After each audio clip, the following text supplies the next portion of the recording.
Hello and welcome to Last Week Tonight with PoliticsScotland.scot. I'm David Hooks. Tonight we're going to be discussing the last 7 days worth of politics in Scotland, and to be fair, the biggest stories so far have all been about the SNP conference from last week. Many things were discussed at the conference, including the refugee crisis. One of the things that wasn't discussed was an IndyRef 2. Many people were confused and some people were complaining. However, the majority recognised that independence was something that they were aiming for and that simply having a referendum wasn't going to cut it. Now, there was some controversy. There was a particular interview with Stuart Hosey, the deputy leader, who some people on the less independence favouring side sometimes call Dozy Hosey, which is a little bit disingenuous and somewhat unfair. He was on the Daily Politics with Andrew Neil, a man who I have full respect for and who always takes his time to look through his figures. One of the problems with that, though, is that he ends up being far more prepared than the people who he's interviewing, so we sometimes end up with a slightly skewed view of what's happening. Now, on the particular interview with Stuart Hosey, Andrew Neil was asking a couple of very detailed questions about NHS spending in Scotland. Now, some people may have noticed that in the bottom right hand corner of the screen, it did actually headline "The Case for Independence." Andrew may not have noticed that we had a vote last year, some of you may have noticed, but we voted no and we voted to stay in the United Kingdom. So the case for independence is one which doesn't have to be made, but for some reason Andrew felt that he needed to go over it. Now, one of the things that he talked about was NHS spending, and he claimed that it had only seen a real terms increase of £300 million since 2008-2009. Well, let's examine that for a minute, because those figures didn't quite sound right. The Scottish Government always say that there's been an increase in real terms, increase in cash terms. So, is that really the case? Well, the Scottish NHS budget in 2008-2009 was £9.6 billion. That was the proposed target figure. The total Scottish Government expenditure was £33.5 billion. That means 28.66% of the total. But £14.4 billion was set aside for local government, so out of £19.1 billion, that means 50.26% of the discretionary spend available to the Scottish Government was spent on the NHS.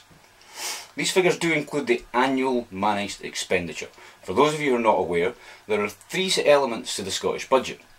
There's the fiscal element, the capital element, and the annually managed expenditure. Annually managed expenditure seems to be a slightly different branch, which is only really spent on certain areas. NHS not really being one of them. It was only £100 million of the annually managed expenditure which is spent on that.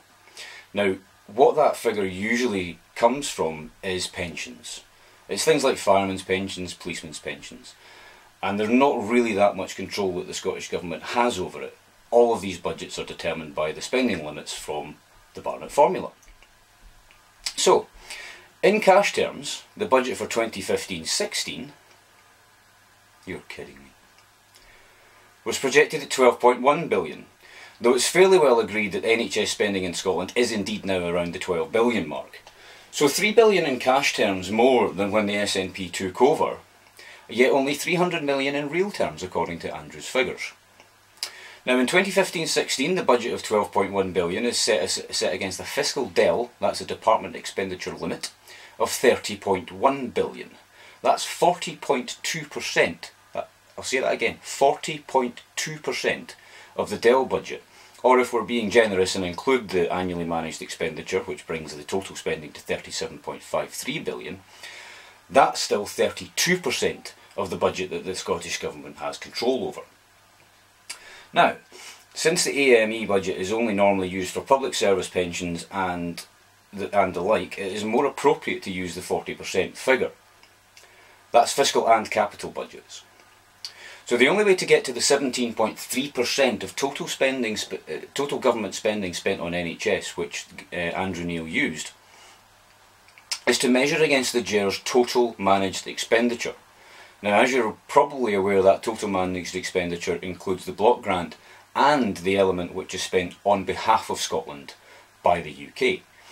These used to be known as imperial services, but now they're just called spending on behalf of Scotland. It's very difficult to break down what that is actually spent on, but we know that the areas which are devolved and we know the areas which are reserved, so it's really reasonably interesting to have a look at those figures and try and see exactly what it is that the Scottish Government is spending out of what it's allowed to spend. So we can see that as a share of the block grant, the money we control spending on, NHS spending has increased from 28.6% in 2008-2009 to 32% in 2015-16. That's a 3.6% increase. Now Andrew quickly shifted from talking about 2008-2009 figures to the last 5 years. And we know that NHS spending in England fell in 2009-2010 and 2010-11 by 0.7% in real terms.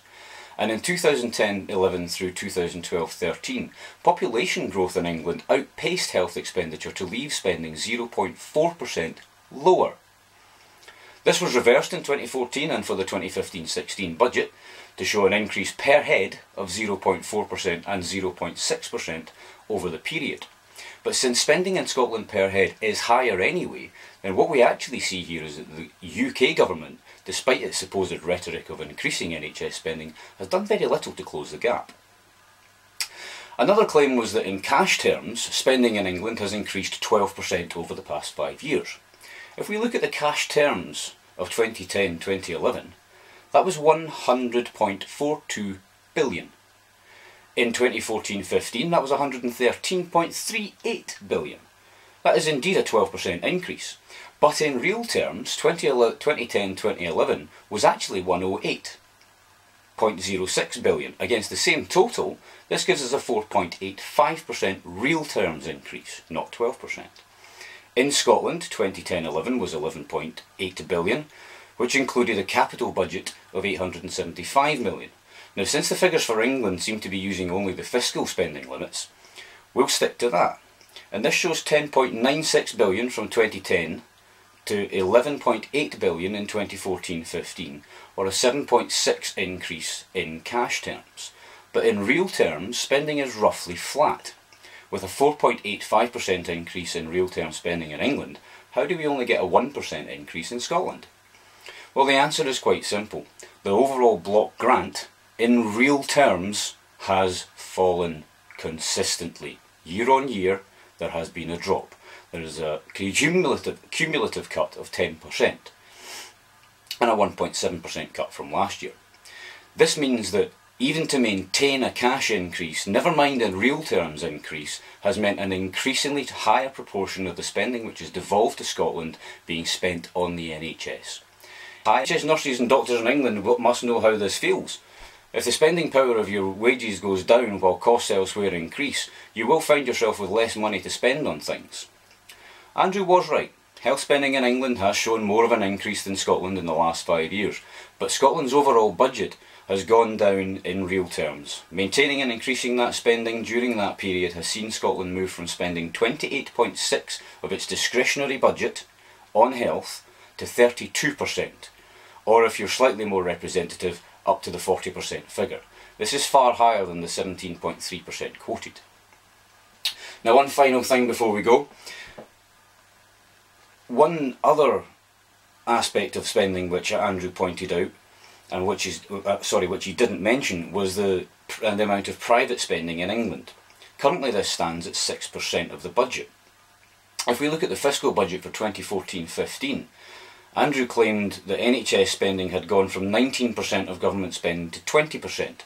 But if we strip out that 6% private spending, that means that although headline spending by the NHS was 108 billion, the money spent on the NHS was only 101 billion. Money spent by NHS, 108 billion. Money spent on the NHS, 101 billion. So far from spending 20% of the total managed expenditure, England actually spends less than 15.5% of its entire total managed expenditure on the NHS budget. Where did he get these figures from? I'm not sure. Now, moving on to a couple of other quick things before we leave. One of the other lines of attack was NHS waiting times. Andrew was quick to point out that there was a 77% figure came from the Glasgow Queen Elizabeth Hospital, where only 77% of patients were seen within the 4-hour limit. Now, this sounds particularly bad. However, when taken in context with the previous week's figures, which are 90%, 90%, 95%, 90%, then the 77%. It doesn't show a trend of being low figures. What it shows is one particularly bad week, bad day, which has kind of screwed up the figures. Now that's a bad thing, that needs to be looked at and needs to be investigated. But what it doesn't do is show any kind of trend. In fact, if you do look for trends in NHS waiting time figures, what you see is that the waiting time figures have generally gone down. Ever since we moved to weekly figures, we can see that the focus has been on this 4-hour target, which may not necessarily be perfect, but it's all that we have. And although we haven't hit the 98% target, the 95% interim target has been hit several times by many hospitals. And if you look at the ISDScotland.org figures, which are all available online, anybody can check them out, you'll find out that many of the hospitals are actually hitting that 98% target, and there are around 4 hospitals which are dragging the rest of the figures down. This is not an NHS in crisis, it's not an NHS having difficulty, this is a couple of hospitals which need better management and which are looking after more complex cases, so need a little bit extra help. As far as I'm aware, the Scottish Government are doing something about that, but we will have to keep an eye on the figures, and believe me, we will do exactly that. One final thing before we go is the devolution of the abortion legislation, which has been causing some concern and consternation. Initially, we had no concerns over this because we were told that no changes would be made, but now it seems that the SNP's very own Bible John has decided to put forward a motion in the Scottish Parliament. Thankfully, Patrick Harvey of the Greens has put forward a counter motion which will hopefully ensure that we don't have any concerned constituents out there, and certainly women's groups will no doubt be concerned about some of the language which was used in John's particular motion. So let's try and keep religion out of politics.